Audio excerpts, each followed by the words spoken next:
Another year down, and it's time to pick a few favorites, but this year feels a little weird.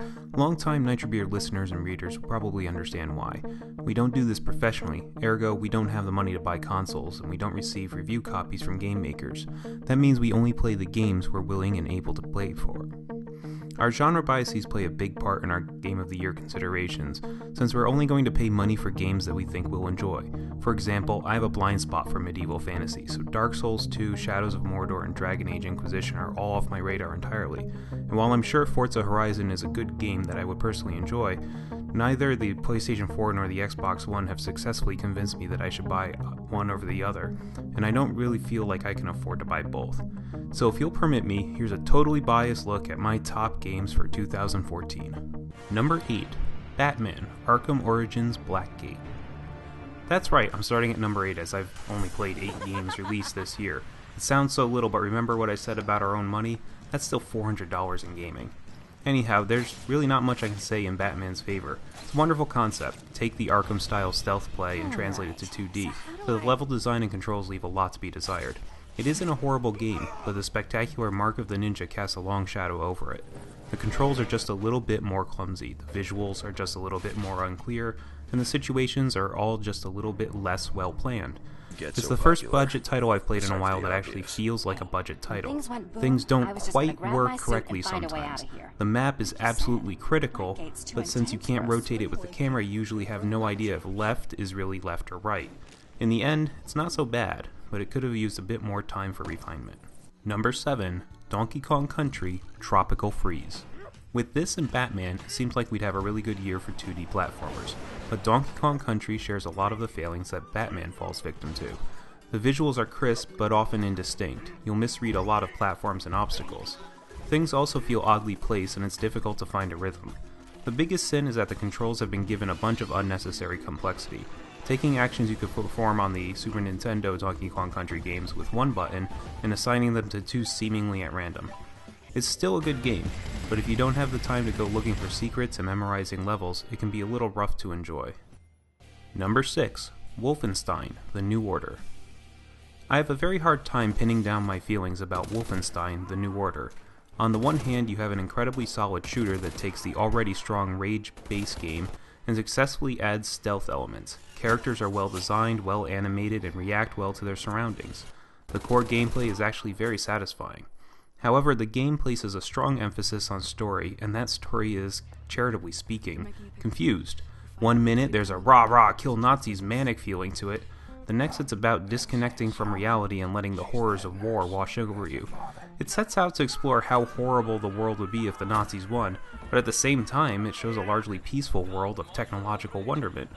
When you say, if the Nazis had won the war, they'd have a moon base for scientific research by 1960, that really doesn't make it sound like you think they should have lost. You're often forced to watch your character make bad decisions in uncontrollable cinematics, or forced into a bad decision because there's no other option available. Frankly, it's frustrating. The game's biggest sin to me, though, is not exploiting the id Tech 5 engine as well as it could have. The engine's main selling point is that every texture everywhere in the game is potentially unique. You can have vast open environments with any apparent performance hit, but Wolfenstein builds its levels as a series of tight, repetitive corridors. The level design works, but it doesn't give you those wow moments that Rage did. Number 5. Shovel Knight. If I'm honest, the next 3 games are essentially tied, and their relative rank depends mostly on my mood at that moment. Kicking off with Shovel Knight, that mood is obviously nostalgic. Yacht Club set out to make a 2D action game with very strong NES design and gameplay sensibilities. The game is free from those old 8-bit problems though. Levels scroll smoothly without any glitches, there are no limits on the number of on-screen objects, and game saves always work. Shovel Knight is our version of Happy Days. It accurately distills an era and its aesthetic, but it adds its own character and removes the unpalatable bits. Number 4. Captain Toad Treasure Tracker. A lot has been said about whether this game is worth the money. I'm on the PBS game show wagon with the idea that in the past few years we've devalued games. Not only do I think Captain Toad is worth $40, I think most games are worth more than we're willing to pay for them. The game itself has dozens of levels, each with 3 gems and a secret objective. The gems are required to unlock later levels, so even though you're not required to find them all, you'll have to find at least some to progress. This gives you some flexibility, a trend I'm noticing among this year's best. Captain Toad is cute and upbeat, and the levels are just the right length to make this an excellent game to play while watching TV. Number 3, Hyrule Warriors. This was my first Warriors game, and I can see why it's a winning formula. The game gives you plenty of space to play, lots of attack variety, and a clear skill progression tree. One of the things that kept me away from other Warriors games is that I don't know or care about any of the characters. I can't say that this game does any better with character development, but being in the Zelda universe means that these characters are already well defined. My only complaints are that the story mode plot is thinner than tissue paper, and that adventure mode doesn't do a good enough job explaining itself. It also would have been nice to see a bit more of the supporting cast. I don't even remember if Ruto has any lines or not. Number 2, Mario Kart 8. I'll be honest, I didn't expect Mario Kart 8 to be on my Game of the Year list when it first came out. Its recent predecessors were all good games, but DS, Double Dash, Wii, and 7 had all fallen a little flat for me. I was ready to chalk it up to my age. Surprisingly though, 8 hit and it hit big.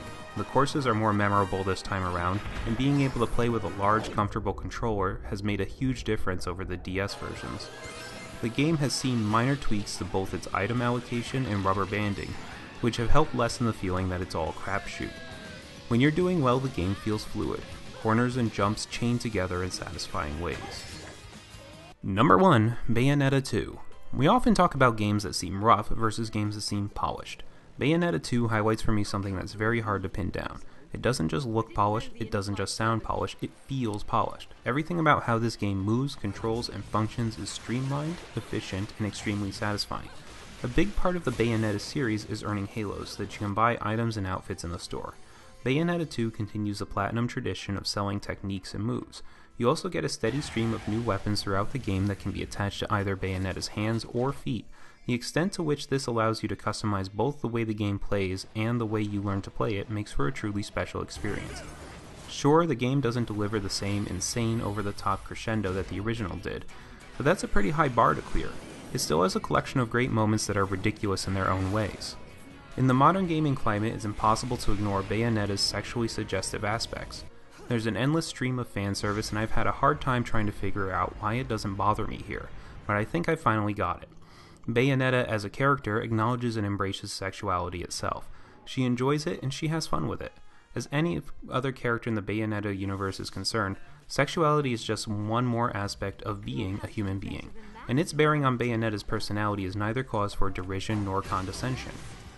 The quick reaction most people have to Bayonetta is that the sexually suggestive content serves to objectify Bayonetta in the eyes of the player. But the reason it doesn't feel disgusting is that it goes a long way towards normalizing sexuality and decoupling it from moralistic judgment. Bayonetta 2 is ultimately my game of the year, but I wanted to take this time to say it's worth playing even if the current state of women and sex in games has you repulsed. Even if you are an ardent supporter of Anita Sarkeesian and Gamergate makes your blood boil. Give this game a shot and keep an open mind.